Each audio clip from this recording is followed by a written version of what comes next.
दार्शनिकों में राजवंशी विद्वानों की प्रमुखता। प्रारंभ में ही उल्लेख किया जा चुका है कि भारत में ऋषियों के साथ मुनियों की परंपरा भी समांतर रूप से चलती रही है। ऋषियों का संबंध ब्राह्मण धारा से था तो मुनियों का संबंध श्रमण धारा से था। ऋषि मुख्यतः प्रवृत्ति मार्गी थे तो मुनि मुख्यतः निर्वृत्ति मार्गी थे।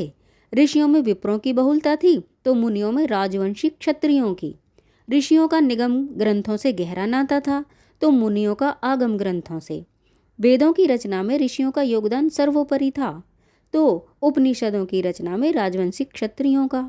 प्रोफेसर सत्यनारायण पांडे तथा डॉक्टर रसिक बिहारी जोशी ने अपनी पुस्तक वैदिक साहित्य की रूपरेखा में लिखा है, पुरोहित वर्ग यज्ञ विज्ञान में संलग्न था और दार्शनिक वर्ग की विचार परंपरा धीरे धीरे अद्वैतवाद में प्रतिष्ठित हुई।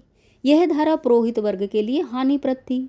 उपर्युक्त पुस्तक में आगे लिखा गया है, उपनिषद काल में हमें इसके प्रमाण मिलते हैं कि योद्धा जाति का वर्ग सर्वोच्च ज्ञान संपन्न था और ब्राह्मण जाति का वर्ग उनके पास उपदेश ग्रहण करने जाता था।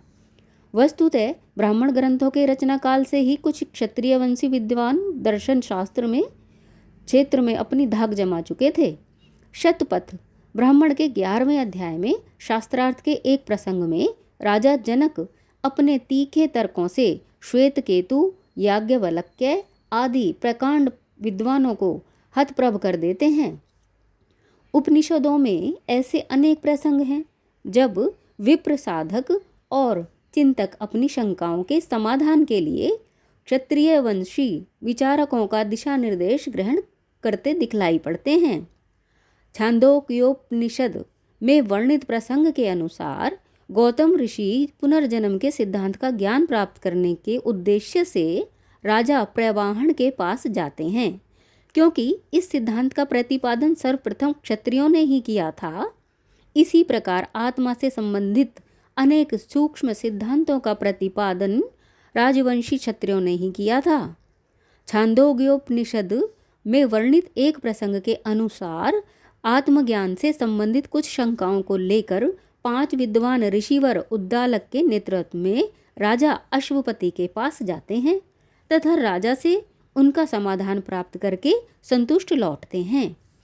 बृहदारण्यकोपनिषद के अनुसार गार्ग्य बालकी ऋषि काशीराज अजातशत्रु से आत्मा के विषय में उपदेश प्राप्त करते हैं।